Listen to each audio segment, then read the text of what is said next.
Praise the Lord. இன்னைக்கு ஏசாயா 24 அதிகாரத்தை இந்த நாளில் தியானிக்கும்படி தேவன் எனக்கு அருளி செய்தார். இந்த ஏசாயா 24 அதிகாரத்தை வாசிக்கும் பொழுது இது முழுவதுமே பார்த்திங்கன்னா தேசங்களுக்கு வரக்கூடிய ஒரு மிகப்பெரிய அழிவு, அதாவது தேவனை விசுவசியாமல் அவங்க வாழ்ந்து கொண்டிருக்கிற ஒவ்வொருவருமே அவ்விசுவாசத்தில் இருக்கிறவங்களுக்கு வரக்கூடிய பெரிய நியாய தீர்ப்பை குறித்து இந்த வார்த்தையில் வரதை நான் பார்க்குறேன். அப்போது இது ஒரு இது முதல்ல பார்க்கும்போது இது இஸ்ரவேலர்கள் வாழ்ந்த காலத்தில் உலகத்துக்கும் வந்த ஒரு அழிவு போல காணப்படும். ஆனால் இதை முழுவதும் பார்த்தோம்னு சொன்னால் வெளிப்படுத்தல் விசேஷத்துலேயும் ஆண்டவர் இனி நடக்க போகிற காரியங்களை குறித்து திவ்ய வாசகனாகிய யோவானுக்கு சொன்ன காரியங்களும் இதில் சம்பந்தப்படுது என்பதை காண முடிகிறது. எப்படின்னு பார்த்தீங்கன்னா, ஒவ்வொரு காலத்திலையும் சரி தேவன் என்ன செய்கிறாரு, அவபக்தியான உலகத்தை அவர் நியாயம் தீர்த்து கொண்டு இருக்கிறார். தேவ பக்திக்கு திரும்பும்படி எல்லோருக்கும் அவர் தன்னுடைய சத்தத்தை அனுப்புகிறாரு. பூமி எங்கும் அவருடைய சத்தத்தை அனுப்பி அவருடைய சத்தத்துக்கு செவி சாய்க்கிறவங்களை அவர் நீதியில் வழி நடத்தி அவங்கள காத்து கொள்ளுகிறார். ஆனால் தேவனுடைய சத்தத்துக்கு செவி கொடுக்காம இருக்கிறவங்க மேலே உக்கிர கோபாக்கினை வந்து விடுகிறது. ஏன்னா பூமியும் அதன் குடிகளும் கர்த்தருடையது, சர்வமும் அவரால் சிருஷ்டிக்கப்பட்டது என்று பார்க்கிறோம். தேவன் நீதி உள்ளவர், அவர் பாவத்தை காணக்கூடாத சுத்த கண்ணனாக இருக்கிறாரு. அப்போது இந்த இச்சையும் இந்த பூமியில் இருக்கக்கூடிய சகல கீழ்ப்படியாமையும் இது எல்லாமே தேவனிடத்திலிருந்து வந்தது கிடையாது, இது உலகத்திலிருந்து வந்ததுன்னு வாசிக்கிறோம். அப்போது இப்படிப்பட்ட இந்த உலகத்தை தேவன் என்ன செய்தார், ஒவ்வொரு முறையும் அன்பு கூர்ந்து அந்த தன்னுடைய சுவிசேஷத்தை அனுப்புகிறார். இப்போ பழைய ஏற்பாட்டு காலத்தில் நம்ம கொஞ்சம் பார்ப்போம். முதல்ல ஆதாம் மூலமாக ஒரு சந்ததியை தேவன் உண்டாக்குனார் இல்லைங்களா? உண்டாக்குன ஒரு சந்ததியிலையும் நம்ம பார்க்குறோம் நோவாவின் காலம் என்று ஒரு காலம் வருகிறது. அந்த காலத்தில் பூமியில் மனிதனை உண்டாக்குனதற்காக தேவன் மனஸ்தாபப்பட்டார் என்று பார்க்குறோம். காரணம் என்ன? பூமி எங்கும் அக்கிரமத்தால் நிறைந்ததாக இருந்தது. தேவன் அதை பார்த்தாரு. அதை பார்க்கும் பொழுது அவர் என்ன செய்தார், ஒரே ஒரு மனிதனுக்கு தேவனுடைய கண்களில் தயவு கிடைத்தது. அது யாருன்னு சொல்லி பார்த்தீங்கன்னா, நோவாவுக்கும் அவனுடைய குடும்பத்துக்கும் மாத்திரம் தேவனுடைய பார்வையில் தயவு கிடைத்தது.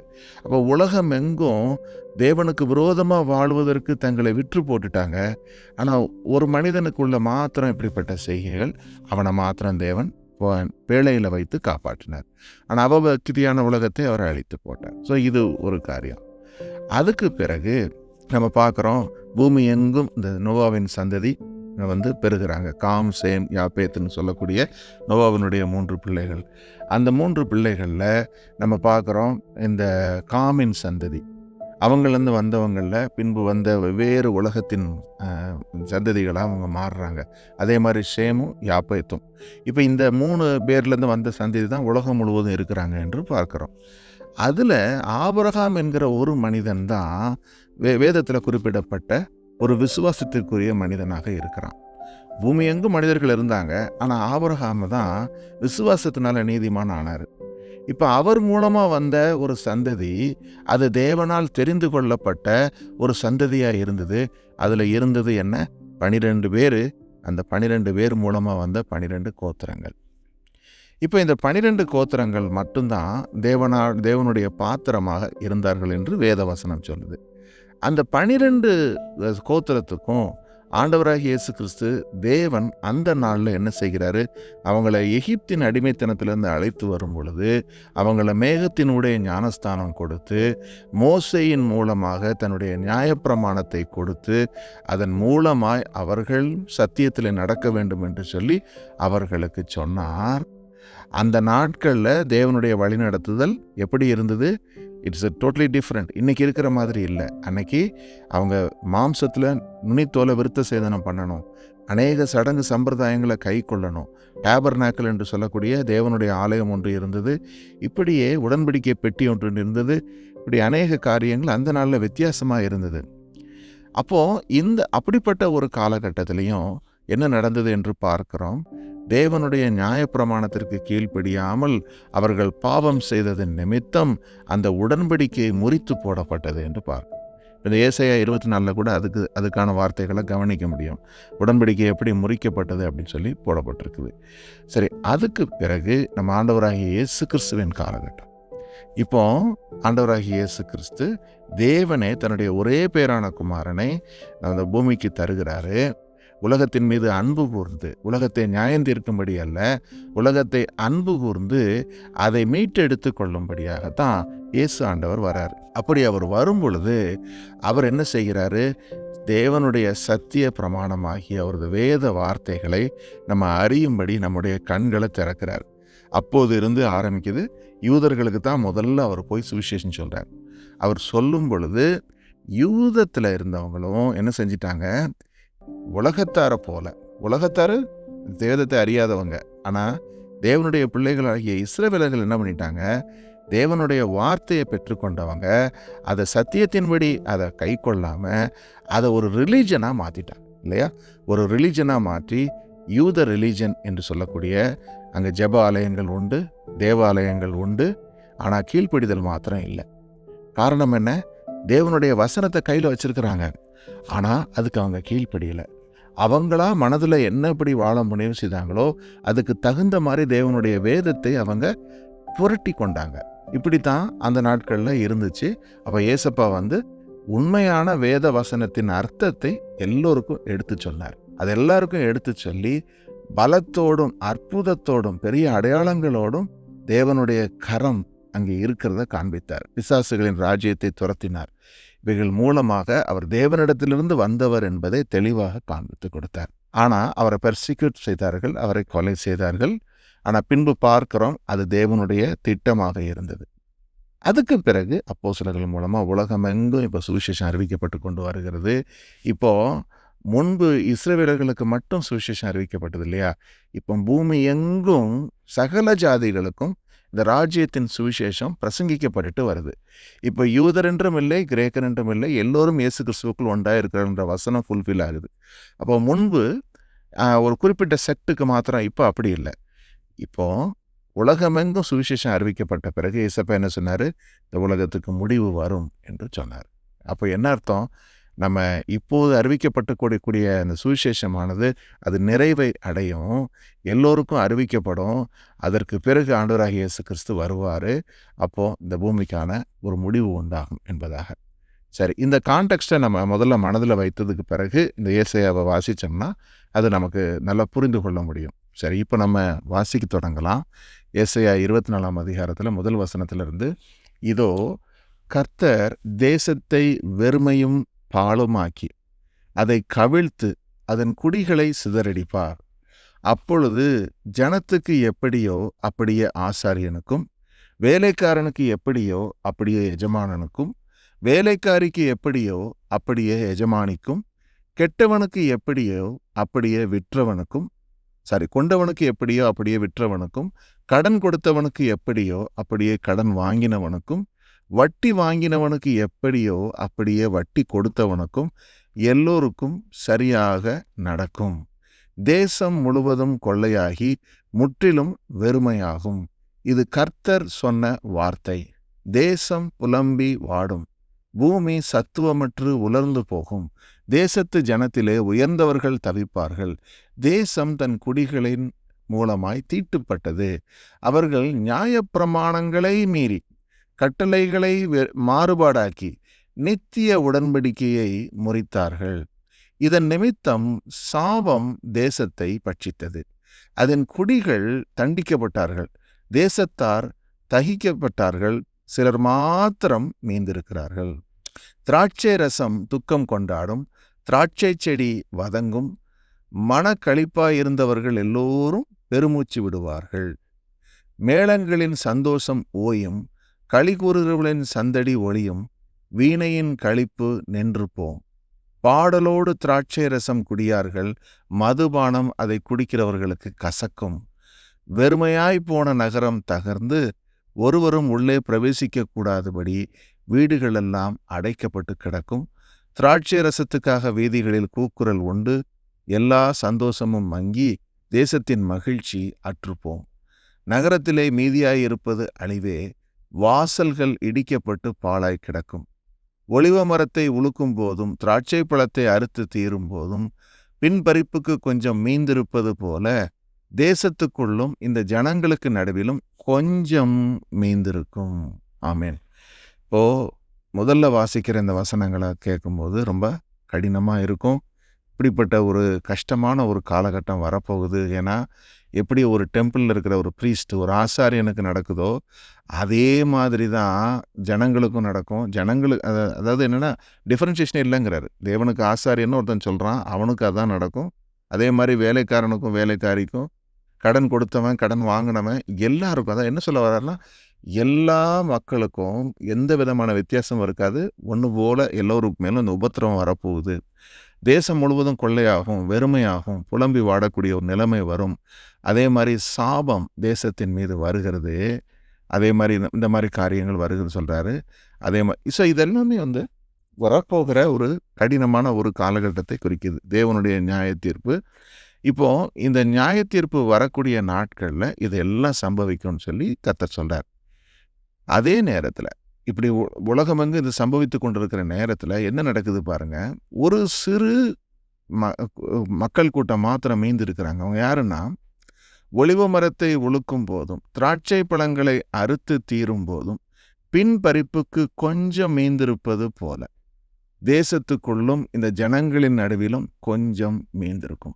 அப்போது இந்த திராட்சை செடி உருவாகக்கூடிய ஒரு மரமாக இருந்தாலும் சரி, ஒலிவ பழமாக இருந்தாலும் சரி, அதை கொஞ்சம் எல்லாத்தையும் பறித்து கொள்ள மாட்டாங்க, கொஞ்சத்தை மாத்திரம் விட்டு வைப்பாங்க இல்லையா?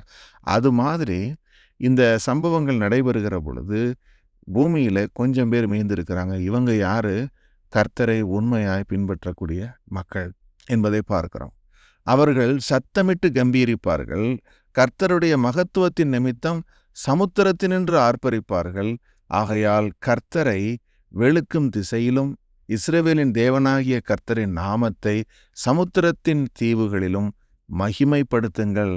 நீதிபரனுக்கு மகிமை என்னும் பாடும் கீதங்களை பூமியின் கடையாந்தரங்களிலிருந்து கேட்கிறோம். நானோ இளைத்து போனேன், எனக்கு ஐயோ, துரோகிகள் துரோகம் பண்ணுகிறார்கள், துரோகிகள் மிகுதியாக துரோகம் பண்ணுகிறார்கள் என்றேன். தேசத்து குடிகளே, திகிலும் படுகுழியும் கண்ணியும் உங்களுக்கு நேரிடும். அப்பொழுது திகிலின் சத்தத்திற்கு விலகி ஓடுகிறவன் படுகுழியில் விழுவான், படுகுழியிலிருந்து ஏறுகிறவன் கண்ணியில் அகப்படுவான். உயர இருக்கும் மதகுகள் திறவுண்டு பூமியின் அஸ்திபாரங்கள் குலுங்கும். அதாவது இதை வாசிக்கும் பொழுது ஒரு விஷயத்தை புரிந்து கொள்ள முடியுது.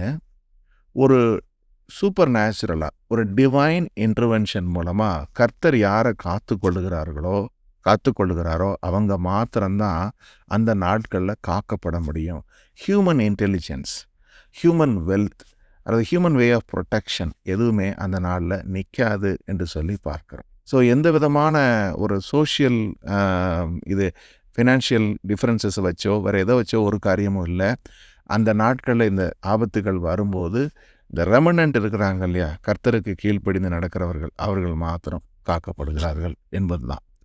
அப்போது இதிலிருந்து நம்ம என்ன புரிந்து கொள்ள முடியுது என்று சொல்லி பார்த்தீங்கன்னா, பூமியும் அதன் நிறைவும் கர்த்தருடையது, ஆனால் எல்லோரிடத்திலும் விசுவாசம் இல்லை என்பதை காண முடியும். நாம் காணக்கூடிய இந்த உலகமானது அது என்ன செய்யுது? அது உலகமும் அது நிச்சயம் ஒளிந்து போகும் என்று தேவன் சொன்னார் இல்லைங்களா? அப்போ இது மாயைக்கு கீழ்ப்பட்டு இருக்கிறத பார்க்குறோம். இன்னும் அநேக பேர் மாயைக்கு கீழ்ப்பட்டு அவங்க தேவனுடைய கற்பனைகளுக்கு கீழ்ப்படிய முடியாதவர்களாக இருக்கிறாங்க. அப்போது இந்த உலகத்தின் அதிபதி என்ன செய்கிறான்? அவங்களுடைய கண்களை குருடாக்கி இருக்கிறான். அவங்க கண்களை குருடாக்கி அநேகரை அந்த ரிலிஜன் அப்படிங்கிற ஒரு மாய வலையில் கட்டி வைத்திருக்கிறான். ஆகையினால அநேகம் பேர் என்ன செய்கிறாங்க? இப்போ பார்த்திங்கன்னா வேதத்தில் நம்ம வாசிக்கிறோம், பாவங்களற நம்ம கழுவப்பட வேண்டும் என்று சொல்லி. அதுக்கு தேவன் கொடுக்கிற முறைமை என்ன? ஆண்டவராகிய இயேசு கிறிஸ்துவை விசுவாசித்து ஒருவன் ஜலத்தினாலும் ஆவியினாலும் பிறக்க வேண்டும் என்று தேவன் சொல்லுகிறார். இந்த வார்த்தைகளினுடைய அடிப்படையில் தான் நிறைய சமய மரபுகளும் உண்டாகியிருக்கு. இப்போ கூட இந்து பாரம்பரியத்தில் என்ன பார்க்குறாங்க, என்ன சொல்கிறாங்க? நீங்கள் தண்ணியில் காசியில் போய் முங்கி கங்கா ஸ்நானம் இதெல்லாம் செஞ்சால் என்ன ஆகும்? பாவங்கள் நீங்கள் போக்கும் என்று சொல்கிறாங்க. அப்போ தண்ணியில் முங்கினா பாவம் போகணும்னு அவங்களுக்கு சொன்னது யார்? வேதத்திலேருந்து எடுக்கப்பட்டது தான். ஆனால் அவங்க முழு சத்தியத்தை புரிந்து கொள்ளாமல் என்ன செஞ்சுருக்காங்க, அதிலிருந்து ஒரு ரிலீஜனை ஃபார்ம் பண்ணியிருக்காங்கிறத பார்க்க முடியுது. அதே மாதிரி தான் பார்த்திங்கன்னா இஸ்லாமிக் ரிலீஜனும் கூட அநேக காரியங்கள் அவங்க வச்சுருக்கிறது எல்லாமே இந்த பார்த்திங்கன்னா விக்கிரக ஆராதனை இருக்கக்கூடாதுன்னு சொல்லக்கூடிய ஒரு முறைமையாக இருக்கட்டும், தேவனுக்கு உருவ வழிபாடு கூடாது, அதே மாதிரி வந்து ஃபாஸ்ட் பண்ணணும், அதுக்கப்புறம் வந்து நம்ம கான்சக்ரேஷன் பண்ணணும், இந்த மாதிரி நிறைய காரியங்கள் அவங்க வேதத்திலிருந்து எடுத்திருக்கிறாங்க. ஆகையினால தான் பார்த்தீங்கன்னா many are believing because many principles foundations were taken from Bible but they don't have the truth. ஏன்னா அவங்க இயேசு கிறிஸ்துவை விசுவசிக்கலை. அப்போ மாம்சத்தில் வந்த கிறிஸ்துவை அறிக்கை செய்யாத எந்த ஆவியும் தேவனிடத்திலிருந்து வந்ததில்லை, அது அந்தி கிறிஸ்துவின் ஆவி என்று கர்த்தர் சொல்கிறார். அப்போது ஆகையினால தான் நம்ம பார்க்குறோம் அவர்கள் அங்கே வந்து தேவனுடைய அசைவாடுதல் இல்லை. அதே மாதிரி இன்னும் மற்ற பிரிவினர்களையும் நீங்கள் பார்த்தீங்கன்னா ஒவ்வொரு ரிலீஜனுக்குள்ளேயும் வேதத்திலிருந்து எடுக்கப்பட்ட பிரின்சிபிள்ஸ் அண்ட் ஃபவுண்டேஷன்ஸ் கண்டிப்பாக இருக்கும். ஆனால் சத்திய வார்த்தையை கொடுத்த தேவன் அங்கே இருப்பதில்லை. காரணம் என்ன? ஆண்டவராகிய இயேசு கிறிஸ்து இந்த சுவிசேஷத்தை அவர் என்ன செய்கிறார், அவரே பிரத்யட்சமாக ஆவியானவருடைய அசைவாடுதல்னால, பரிசுத்த ஆவியானவரினுடைய மறுரூபமாக்குதல்னால ஒவ்வொருத்தரையும் அவர் தெரிந்து கொண்டு அவங்களுக்கு தன்னை வெளிப்படுத்தி ஆண்டவராகிய இயேசு கிறிஸ்துவை பின்பற்றும்படியாக, அவருக்கு மாத்திரம் அவருடைய கற்பனைகளுக்கு உபயோக பண்ணும்படியாக அவருடைய பிள்ளைகளுக்கு அந்த ஏவுதலை கொடுத்து கொண்டே இருக்கிறார். அவங்க எங்கே இருந்தாலும் சரி, இந்த சுவிசேஷத்தை கேட்கும்போது அவங்களுக்கு புரியும், இது தேவனுடைய சத்தம், இதுக்கு தான் நான் கீழ்ப்படினம் என்கிற ஒரு எண்ணத்தை கர்த்தர் இருதயத்தில் கொண்டு வருகிறார். இப்படித்தான் நம்ம விசுவாசத்துக்கு நேராக வழி நடத்தப்படுகிறோம். ஆனால் நம்ம என்ன செஞ்சிடக்கூடாது, இந்த ரிலீஜியஸ் கிறிஸ்டியானிட்டியை பார்த்து ஏமாந்து போகக்கூடாது. ஏன்னா நம்ம இயேசு கிறிஸ்து வாழ்ந்த காலத்தில் சீசர்கள் கேட்ட ஒரு கேள்வி என்ன, ஆண்டவரே ரட்சிக்கப்பட போகிறவர்கள் சிலர் மாத்திரம்தானா என்று ஒரு கேள்வியை கேட்டாங்க. அப்போ என்ன ஆண்டவர் சொன்னார், இடுக்கமான வாசல் வழியே முயன்று நுழைவதற்கு பிரயாசப்படுங்கள், கேட்டுக்கு போகிற வாசல் வழி அகலமும் விசாலமுமாக இருக்குன்னு சொன்னார். அதுக்கு என்ன அர்த்தம்? இந்த வேர்ல்ட்லி டாக்ட்ரின்ஸ், வேர்ல்ட்லி ரிலீஜன்ஸ் என்றைக்குமே நம்மை தேவனுக்கு பிரியமானவர்களாக மாற்றவே மாற்றாது. அதனால் நம்ம என்ன செய்யக்கூடாது, அதை பார்த்து நம்ம பாடம் கற்றுக்கொள்ளக்கூடாது. அதே நேரத்தில் சத்திய ஆவியானவர் என்ன செய்வார், நமக்கு சகல சத்தியத்துக்குள்ள நம்மளை வழி நடத்துவார். அவர் என்ன செய்வார், அவருடைய வசனத்திலிருந்து நமக்கு நினைப்பூட்டுவார். ஆண்டவராகிய இயேசு கிறிஸ்து சொன்ன வார்த்தைகளை நமக்கு நினைப்பூட்டி ஒவ்வொரு நாளும் அவருடைய சத்தியத்தில் நடக்கும்படியாக நம்மை தொடர்ந்து நடத்தி கொண்டே வருவார். அதே மாதிரி அவர் சத்தியம் உள்ளவர், அவர் நம் மத்தியில் இருக்கிறாருங்கிறதுக்கு என்ன அடையாளம் இருக்கும், அன்னைக்கு இயேசு ஆண்டவர் எப்படி அற்புதங்களை செய்தாரோ அதே மாதிரி அற்புதங்களை நாமும் செய்வோம், மற்றவர்களுக்கும் நம்ம செய்ய முடியும் என்பதை இன்றும் ஆவியானவர் நிரூபித்து கொண்டிருக்கிறார். உங்களையும் என்னையும் கொண்டு சாதாரண மனிதர்களாகிய நம்மை கொண்டு அசாதாரணமான காரியங்களை தேவன் செய்கிறார். அப்படி செய்யும் பொழுது நம்ம புரிந்து கொள்கிறோம், இது கர்த்தருடைய விரல், it's a hand of God that is only can do all these things என்பதை புரிந்து கொள்கிறோம். அதே நேரத்தில் நம்ம என்ன செய்து கொள்ளணும், நம்முடைய இருதயத்தை நம்ம பாதுகாத்து கொள்ளணும். நம்ம வந்து இந்த உலகத்தின் பேட்டர்ன்ஸுக்கு நம்ம போய்விடக்கூடாது. இந்த உலகத்தினுடைய வழிகளை நம்ம அடாப்ட் பண்ணி கொள்ளக்கூடாது. அப்படி பண்ணுனா என்ன ஆகிவிடும், நமக்கு நாமே நம்ம கேடுகளை வருவித்து கொள்ளுவோம் என்பது தான். ஸோ இந்த வார்த்தையிலிருந்து நான் இதை தான் கற்றுக்கொள்கிறேன். கடைசியாக வாசித்து முடிப்போம். வெறித்தவனைப் போல தேசம் தள்ளாடி ஒரு குடியைப் போலவும் பெயர்த்து போடப்படும், அதன் பாதகம் அதன் மேல் பாரமாய் இருக்கிறபடியினால் அது விழுந்து போம், இனி எழுந்திராது. அக்காலத்திலே கர்த்தர் உன்னதமான சேனையை உன்னதத்திலும் பூமியின் ராஜாக்களை பூமியிலும் விசாரிப்பார். அவர்கள் கெபியில் ஏகமாய் கட்டுண்டவர்களாக சேர்ந்து காவலில் அடைக்கப்பட்டு அநேக நாள் சென்ற பின்பு விசாரிக்கப்படுவார்கள். அப்பொழுது சேனைகளின் கர்த்தர் சீயோன் மலையிலும் எருசலேமிலும் ஆளுகை செய்வதால் சந்திரன் கலங்கும், சூரியன் நாணமடையும், அவருடைய மூப்பர்களுக்கு முன்பாக மகிமை உண்டாயிருக்கும். ஆமேன். நம்ம வெளிப்படுத்தலில் தியானிக்கும் பொழுது கவனித்தோம், தேவனுடைய 1000 வருட கால அரசாட்சி என்பது என்னவாகுது, ஆண்டவராய் இயேசு கிறிஸ்து எக்கால துணியோடு இறங்கி வரும்போது 1000 தன்னுடைய தூதர்களோடும் பரிசுத்தவான்களோடும் கூட வருகிறாரு. கிறிஸ்துவுக்குள் மரித்தவர்கள் முதலாவது எழுந்திருப்பாங்க, உயிரோடு இருக்கும் நாமும் எடுத்துக்கொள்ளப்படுவோம் என்று சொல்லி பார்த்தோம். அப்போ பரிசுத்தவான்களாகிய நமக்கு ஒரு ஆளுகையை கொடுக்கிற ஒரு காலத்தை தேவன் சமீபமாக்கி இருக்கிறார். அது வரப்போகுது என்பதை பார்க்கிறோம். அதுக்குள்ளே நம்ம பிரவேசிப்பதற்கு நம்ம ஆயத்தமாகணும். அதற்கு நம்ம என்ன செய்ய வேண்டும்? சத்தியத்தை ஒவ்வொரு நாளும் தியானித்து நம்ம ஒருவர் ஆண்டவருடைய வார்த்தையை நினைப்பூட்டி வாழ்க்கையில் நமக்கு வரக்கூடிய யதார்த்தமான காரியங்களை ஒருவருக்கொருவர் சொல்லி எப்படி நம்மை காத்து கொள்ள வேண்டும் என்பதை குறித்து நிச்சயமாகவே நம்ம சாட்சி கொடுக்கணும். நான் என்ன புரிந்து கொண்டேன், நேற்று பார்த்தீங்கன்னா நம்ம ப்ராக்டிக்கலாக என் லைஃப்பில் நடந்த ஒரு காரியத்தை நான் நேற்று ஷேர் பண்ணேன். எப்படி ஒரு சின்ன காரியத்தில் நான் விசுவாசத்தை விட்டு வேற ஒரு காரியத்துக்குள்ளே என்னுடைய இருதயம் போனப்போ கர்த்தர் என்னை எப்படி திருத்தினாருங்கிறத குறித்து நான் சொன்னேன் உங்களுக்கு. அதை நான் ப்ராக்டிக்கலாக ஷேரும் பண்ணியிருக்கேன். யூடியூப்பில் இருக்க அந்த வீடியோ, அதை தயவு செஞ்சு நீங்கள் பாருங்கள். அது மாத்திரம் இல்லை, அதே மாதிரி உங்கள் வாழ்க்கையில் வரக்கூடிய போராட்டத்தை குறித்தும் நீங்கள் தைரியமாக நீங்கள் சாட்சி கொடுங்க. காரணம் என்னென்னா, it is not something about நான் ரொம்ப என்னோடய லைஃப்பை பற்றியே நான் அப்படி இல்லை. நம்ம ஒருவருக்கொருவர் ப்ராக்டிக்கலாக நம்ம லைஃப்பில் வரக்கூடிய போராட்டங்கள் என்னென்னங்கிறத குறித்து ரியலாக நம்ம சொல்லும் பொழுது தான் என்ன ஆகும், நம்ம ஒருவர் வாழ்க்கையில் நடந்த ஒரு விஷயத்தை வச்சு இன்னொருத்தர் கற்றுக்கொள்ள முடியும். ஏன்னா இன்றைக்கி நிறைய ஆவிக்குரிய சபைகளும் கூட ஆவிக்குரிய உபதேசங்களை சொல்கிறாங்க.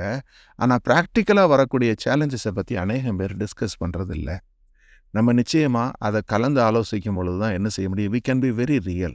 ஏன்னா இந்த போராட்டங்கள் எல்லோருக்கும் உண்டு. அப்போது அந்த போராட்டங்களில் நமக்கு ஆண்டவர் கொடுத்த வெற்றியை நம்ம ஷேர் பண்ணும்போது மற்றவர்களுக்கு அது ஒரு பெரிய பலமாக இருக்கும். நம்ம புரிஞ்சுக்கொள்ளும், ஓகே எனக்கு இதே மாதிரி ஆச்சு, நானும் பார்த்துக்கொள்ளணும் அப்படின்ற ஒரு எண்ணம் உண்டாகும். ஆகையினால நீங்கள் அந்த if you want to listen to the testimony and whatever the message God gave me yesterday, அதை தயவு செஞ்சு யூடியூப்பில் பாருங்கள். அதே நேரத்தில் நீங்களும் தொடர்ந்து ஆண்டவரிடத்தில் விசுவாசமாய் நடக்கக்கூடிய ஓட்டத்தில் உங்களுக்கு வரக்கூடிய வெற்றிகள் எப்படி நீங்கள் ப்ரேயர் பண்ணும்போது ஆண்டவர் உங்களை ஓவர் கம் பண்ண வச்சாருங்கிற சாட்சிகளையும் ஷேர் பண்ணுங்கள். அதே நேரத்தில் நீங்கள் விசுவாச வாழ்க்கையில் உங்களுக்கு வரக்கூடிய போராட்டம் எப்படி தேவனிடத்தில் சில காரியத்தில் நீங்கள் தடைப்பட்டதோ அல்லது விடுபட்டதோ எப்படி நீங்கள் ஏதாச்சும் எப்படி ரிப்பன் பண்ணி திரும்ப சேர்ந்தீங்க என்பதை குறித்தும் நீங்கள் நிச்சயமாகவே ஷேர் பண்ணுங்கள். Only then we can all be able to understand from how we can face these challenges. Praise the Lord. Amen.